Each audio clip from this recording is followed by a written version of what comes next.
अस्सलाम वालेकुम।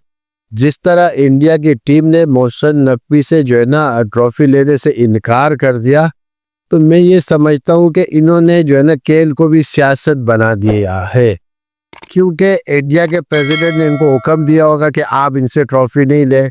शेम आनी चाहिए, बिल्कुल इनको शर्म आनी चाहिए, इंडिया टीम को शर्म आनी चाहिए।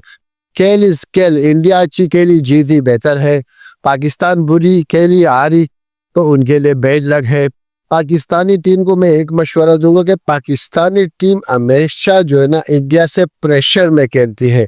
प्रेशर में कोई भी गेम नहीं जीता जाता। उसकी वजह मैं आपको कुछ महीनों पहले से इंडिया और पाकिस्तान का जो वार हुआ था, इंडिया ने जज्बात से खेला था और पाकिस्तान ने सोच समझकर हिट को निशाना किया। हिट को निशाना करने के बाद ही पाकिस्तान को कामयाबी मिली थी।